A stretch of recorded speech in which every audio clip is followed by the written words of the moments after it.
방금 앞서서 크록스의 이모저모 살펴봤습니다. 미국장에 크록스가 있다면 한국장에는 어떤 종목이 있을까요? 자, 두 자릿수의 매출 신장세가 이제 꾸준한 크록스에 대응할 수 있는 한국 종목 투자 아이디어 살펴보도록 하겠습니다. 김용빈 IBK 투자증권 강남센터 선임 주임님 함께합니다. 어서 오십시오. 네, 안녕하세요. 네네, 바로 한번 종목 소개 부탁드리겠습니다. 네, 크록스와 좀 유사하게 보고 있는 국내 종목 같은 경우는 휠라홀딩스라는 종목을 보고 있습니다. 휠라홀딩스. 특히 휠라홀딩스 같은 경우에는 좀 크록스보다 시점이 조금 더 앞이다라고 말씀을 드릴 수가 있겠는데요. 특히 해외에서 이 어글리 슈즈라는 이제 제품으로 이제 상당히 많은 인기를 쳤었고, 그리고 이제 앞으로도 지속적으로 롱런을 하고 있는 기업 중에 하나라고 보시면 되겠습니다. 특히 그 어글리 슈즈라는 이제 제품 같은 경우에는 한 2018년도부터 19년도에 상당히 글로벌 히트를 치게 됐고, 이때부터 이제 과거에 대한 이제 글로벌 브랜드를 좀 입지를 구축하고 이제 사업을 영위해 나가고 있는 중이고요. 그리고 특히 힐라홀딩스의 최근에 주가가 좀 부진한 이유 중에 하나는 특히 국내라든지 북미 쪽의 실적이 계속적으로 악화되어 오고 있다라는 부분입니다. 사실 이 부분만 보면은 이 힐라홀딩스 사면 안 되는 거 아니야 이렇게 생각을 하실 수도 있는데요. 그래도 이제 지금 앞으로는 좀 중국 쪽으로 계속 입지를 좀 탄탄하게 구축해 나가고 있는 것에 좀 초점을 둬야 된다라고 생각을 하고 있고요. 이 중국에 이제 그 휠라홀딩스가 진출을 하면서 이 안타스포츠와 이제 그 조인트 벤처를 통해서 지분 15%만 이제 그 휠라홀딩스가 취득을 하고 나머지 한 85%는 안타스포츠가 이제 지분 취득을 했는데요.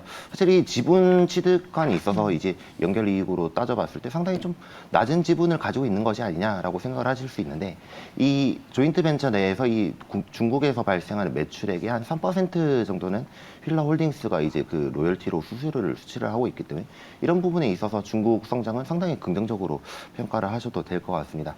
그리고 이 중국 내에서 지금 휠라홀딩스가 계속적으로 입지가 많이 높아져 가고 있는데, 특히 2022년도쯤에서는 특히 패션 브랜드 내 광군제에서는 1위를 기록하는 쾌거를 이뤘습니다. 뿐만 아니라 이 작년 광군제에 있어서 특히 나이키보다 더 많은 수혜를 받았다라고 생각해도 이제 과언이 아닐 정도로 이제 많은 기록을 쌓아놨고, 그리고 특히 전체 브랜드 내에서도 한 6위권 계속적으로 출시 이후에 계속적으로 순위를 올려가고 있다는 점이 중국 성장을 계속적으로 볼 수 있다는 부분 중에 하나일 거고요. 특히 중국에서의 나이키에 대한 입지를 생각해 본다면 이 휠라홀딩스의 빠른 성장세도 충분히 나이키 정도의 성장세를 좀 기대해 봐도 되지 않겠나라고 생각을 하고 있고, 특히 휠라홀딩스는 사실 지금 한국에서는 좀 이미 간 테마일 수도 있습니다만 이 테니스 웨어라든지 골프웨어 쪽으로도 상당히 큰 공격적인 영업을 하고 있고요. 특히 이 그 골프웨어 같은 경우에는 다들 아시는 뭐 타이틀 리스트라든지 뭐 푸조이라든지 이런 브랜드, 자회사 아쿠시네트의 이런 골프웨어 등 부분적인 부분은 계속적으로 뭐 실적이 나오고 있는 부분이기 때문에 이런 부분에 있어서는 계속적으로 좀 기업 탄탄한 가치를 뒷받침해 줄 것이다 라고 생각을 하고 있는 부분이고요. 매수가 같은 경우에는 한 46,500원에서 매수를 하시길 원하고, 목표가는 43,000원, 손절가는 짧게 32,000원을 제시하도록 하겠습니다. 네, 중국향 매출 그리고 스포츠웨어 쪽 기대감 말씀 주시면서 목표가 43,000원 제시되었습니다. 참고해 주시면 좋을 것 같습니다. 자, 그럼 이제 본격적으로요. 수급 체크하면서 오늘장 국내 공략주 알아보도록 하겠습니다. 시간 외 특징주입니다. 네, 원바이오젠 상처 보호와 치료에 쓰이는 창상 피복제 개발 제조사인데요. 3월 마지막 거래일 시간 외 상한가 기록했습니다. 오랜 눌려있던 건설주들 기지개 펴는 걸까요? 중남미에서 4,800억 원 규모의 인프라 공사 수주한 동부건설 9.91% 시간 외에서 뛰었고요. 상지 카일룸 60일 이평선 시원하게 뚫고 정규장에서 16% 폭등 후에 시간 외에서 4% 추가 상승했습니다. CTC바이오 파마리서치에서 주식 추가 매입 소식에 시간 외에서 4% 상승했습니다.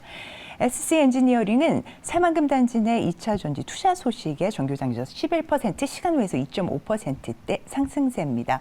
네, 주임님, 시간 외 특징주 중에서 어느 종목 살펴볼까요? 저는 CTC 바이오라는 종목을 보고 있습니다. 특히 이 시간에서는 좀 상당히 좀 까다로웠던 부분도 있었고요. 그 중에서도 좀 CTC 바이오를 보고 있는 부분은 이 지속적으로 경영권 분쟁에 대한 얘기가 시장에 계속 나오고 있는 부분이고, 이 CTC 바이오는 좀 이런 후발주다라고 보시면 될 것 같습니다.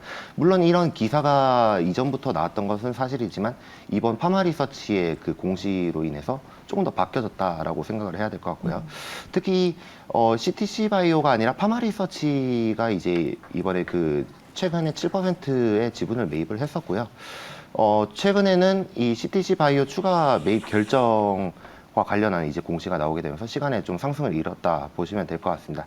특히 최근에는 이 7%의 지분을 매입하면서 이제 그 목적에는 이 경영권 영향이라는 목적을 공시를 했기 때문에 분명히 이 경영권 싸움으로서 좀 번질 우려가 있다라고 생각을 하고 있고요. 그리고 이 CTC 바이오 같은 경우에는 뭐 파마 리서치는 기존에도 뭐 리주란이라든지 이런 제품을 많이 생산하고 있었기 때문에 CTC 바이오의 뭐 제조 시설과 같이 연결했을 때 특히 사업적인 시너지도 날 수 있기 때문에 충분히 노려볼 만하다라고 생각을 하고 있는 거고. 그리고 지금 앞으로 이 공시를 통해서 파마 리서치가 아마도 얻게 되는 지분은 한 160억 원 정도는 계속적으로 매입을 할 것으로 보이는 상황이고, 또 이전에 그 CTC 바이오도 수차례 매각이 됐어 왔고 대표가 최대 주주가 변경이 되어 왔었는데, 이전 최대 주주에 남아 있는 지분이 사실 파마 리서치 쪽으로 붙게 된다면 계속적으로 좀 번질 우려가 있기 때문에 이런 부분에서 좀 초점을 봐야 된다라고 생각을 하고 있고요. 그럼 CTC 바이오의 회사적인 내용으로 좀 가보자면, CTC 바이오 같은 경우는 기존에는 좀 동물의약품 사업으로 했었던 반면에 뭐 계속적으로 그 마진이 높은 인체의약품 쪽으로 나아가고 있는 부분이고요.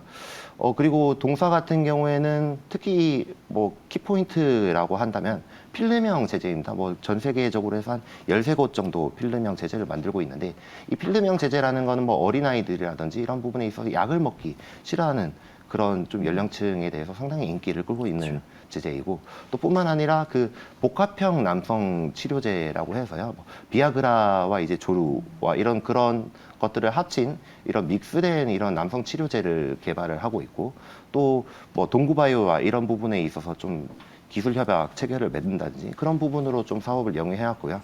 뭐 앞으로 본다면은 경영권 분쟁이 계속될 수 있는다면 사실 이런 부분에 있어서 동사 주가는 좀 더 긍정적으로 봐야 되지 않나라고 생각을 하고 있습니다. 네. 매수가 같은 경우에는 9,700원, 목표가는 13,000원, 손절가는 9,000원으로 짧게 제시를 하겠습니다. 네, 이렇게 CTC 바이오의 가격 전략까지 제시해 주셨습니다. 네, 그러면은 최근 외국인 기관 순매수 종목 가운데서 오늘 공략해 볼 만한 종목이 있는지 확인해 보도록 하겠습니다. 외국인 순매수 특징주입니다. 52주 신고가 경신한 삼성 엔지니어링과 레이 외국인이 각각 19거래일, 9거래일째 순매수했습니다. 지난 4분기 어닝 서프라이즈 기록한 삼표 시멘트 8일째 외국인 감고 있고요. K방산 대표 주자죠. 하나 에어로스페이스와 오이솔루션 모두 7거래일째 외국인 순매수했습니다. 기관 수급 들어온 종목들 보시죠.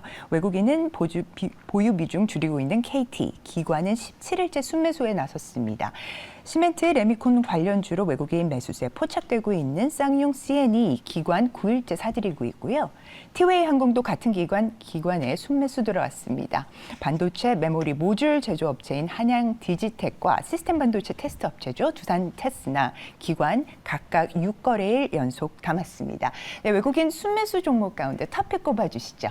저는 삼표시멘트라는 종목을 보고 있습니다. 뭐 기관 수급에서도 보셨듯이 이 종목은 다릅니다만 둘 다 이제 시멘트 쪽으로 계속 수급이 들어오고 있다는 점을 좀 체크를 하셔야 될 것 같고요. 특히 삼표시멘트 같은 경우에는 특히 지금 주말간 계속적으로 뜨거웠던 뉴스가 이 시멘트 대란과 관련된 뉴스였습니다. 그렇기 때문에 그런 부분에서 좀 수혜를 받을 수 있는 종목이다라고 생각을 하고 있고요. 지금 국내에 지금 시멘트 업종에 뭐 시멘트 대란이다라고 생기고 있는 이유 중 하나는 특히 3월부터 해서 이 시멘트 업계 전반적으로 이 친환경 시멘트 제조 설비 이런 부분에 있어서 계속적으로 구출을 하면서 이 기존에 있던 공정들이 다 멈춰버리게 되니 이런 부분에 있어서 지금 시멘트 재고가 부족하게 되는 품귀 현상이 일어났던 것이고요. 이런 여파로 계속적으로 뭐 화물 업계에서도 벌써적으로 뉴스가 속속들이 발생을 하고 있는데, 특히 코레일 같은 경우에는 이 시멘트의 운송이 부족하다는 이유로 시멘트 열차에 대해서 운행 횟수를 대폭 감소시켰고, 또 뿐만 아니라 지금 화물 틸레일러 같은 경우에는 다 시멘트 공장 앞에 줄 서 있는 그런 좀 대기행렬이 지속되고 있는 상황이다라고 보시면 될 것 같습니다.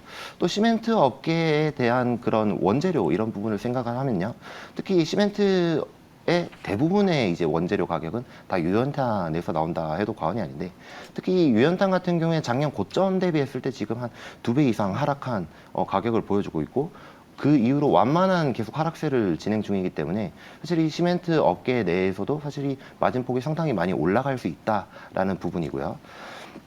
그리고 지금 전국적으로 이 시멘트가 뭐 대란이 일어나고 병목 현상이 일어나게 되면서 이런 부분은 좀 상당히 장기화될 가능성이 높습니다. 그렇기 때문에 이런 시멘트 대란은 이 삼표 시멘트에 대해서 상당히 좀 수혜가 될 예정이다라고 생각을 하고 있고요. 지금 이 코로나 이후로 특히 이 시멘트 업계가 공급자 우위인 시장으로 좀 많이 변해 있기 때문에 이런 부분에 있어서 또 그런 걱정을 하실 수도 있습니다. 유연탄 가격이 하락을 했으니 그만큼 좀 가격 인하에 대한 부분도 있는 것이 아니냐 이렇게 얘기를 할 수도 있습니다만 지금 현재 같은 경우에는 이 공급자 우위인 시장이기 때문에 이런 가격 하락에도 불구하고 이 시멘트 가격은 계속적으로 유지를 할 수 있다라는 것으로 전망을 하고 있습니다. 그래서 매수가 같은 경우에는 3,600원, 목표가는 5,000원, 손절가는 3,200원을 제시를 하겠습니다. 네, 바로 넘어가도록 하겠습니다. 기관 순매수 특징주 가운데 토픽 짧게 좀 간단하게 좀 들어보도록 하겠습니다. 네, 한양디지텍이라는 종목이고요. 네. 특히 한양디지텍 같은 경우에는 이번 후공정 반도체에 대해서 상당히 큰 수혜를 받을 수 있다라고 생각을 하고 있습니다. 특히 지금 반도체 재고 수준이 상당히 높은 폭이고 계속적으로 반도체 재고에 대해서 문제가 얘기가 나오고 있는데 이 반도체 재고 상승세에 대해서 좀 둔화가 된 느낌은 어느 정도 포착은 됐습니다. 재고가 다운되는 건 아니지만 증가율에 대해서는 좀 많이 둔화가 됐다라는 부분이고 특히 이러면은 이 모멘텀에서 이 반도체 후공정이 왜 수혜를 받을 수 있느냐라고 얘기를 하면은 이 특히 하이닉스의 재고 수준을 봤을 때는 이 재고 중에서 재공품의 비율이 상당히 압도적으로 높습니다. 이 메이킹이 안 됐다라는 얘기고요. 그런 부분에 있어서 특히 이 후공정 업체들을 봐야 되는데 그런 종목 중에서 특히 한양 디지텍을 좀 관심 있게 지켜보셨으면 좋겠다라고 생각을 하고 있고요. 매수가 같은 경우에는 12,600원, 목표가는 15,000원, 손절가는 11,500원을 제시를 하겠습니다.